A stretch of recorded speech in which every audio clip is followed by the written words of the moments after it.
La question de la dépense publique est un enjeu majeur dans le cadre de la campagne présidentielle. On voit que, avec des différences notables entre les candidats, certains qui veulent réduire drastiquement les dépenses publiques, puis d'autres qui considèrent qu'au contraire, il faut relancer la dépense publique pour sortir de la crise.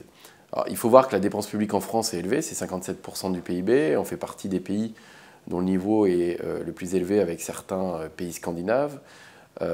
Mais il y a certaines particularités à la dépense publique en France. Il faut essayer de comprendre ce qu'il y a derrière. La première chose, c'est effectivement un modèle social large, et notamment des dépenses de retraite et de santé qui sont mutualisées essentiellement publiques. Et ça explique par exemple par rapport aux autres pays européens à peu près 5 points de PIB d'écart. On a 8 points de PIB au total de plus de dépenses publiques. Il y en a quasiment 60% qui s'expliquent par le modèle de protection sociale.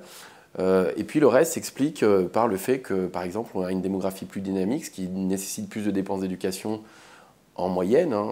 Si on rapporte avec le nombre d'élèves, on se retrouve avec plus de dépenses d'éducation. Également pour les infrastructures, ça joue, le dynamisme démographique. Et puis le troisième élément, c'est l'effort de défense, c'est-à-dire qu'on a une dépense de défense qui est supérieure. Donc effectivement, si on regarde par rapport à nos voisins européens, on a 8 points de PIB des dépenses publiques supérieures, mais cela s'explique essentiellement par le modèle de protection sociale, une démographie plus dynamique et plus de défense. Donc la question qui se pose derrière, c'est que si on veut réduire la dépense publique, finalement, ça passe par une nouvelle vision du modèle de protection sociale. On voit bien que dans d'autres pays, en fait, la part du privé est plus élevée, que ce soit sur les retraites avec les fonds de capitalisation ou dans les dépenses de santé ou les mutuelles ou les assurances privées pour avoir plus de place. Et donc le débat doit tourner autour de ça. C'est quel modèle social on souhaite.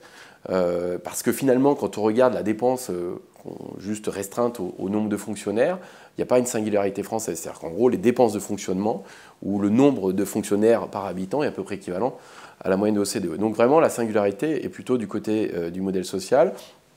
Et si on souhaite réduire ce modèle social, se posera du coup la question éventuellement de son impact économique et notamment l'impact sur les questions d'inégalité. Parce qu'il faut savoir qu'aujourd'hui, en France, à peu près 80% de la réduction des inégalités passe par des transferts sociaux et que ça passe par l'éducation, la santé ou même les retraites.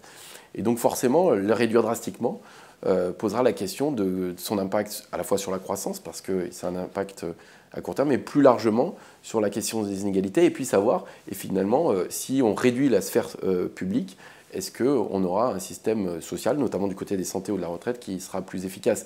Donc on ne peut pas s'exonérer de ce type de débat, en tout cas quand on souhaite réduire la dépense publique, c'est de savoir quel va être l'effet sur la croissance, on va dire à court moyen terme, et puis après, quel impact sur les inégalités, ou après, la question de l'efficacité d'un autre système. En tout cas, on ne peut pas se limiter juste à un débat comptable autour de la dépense publique.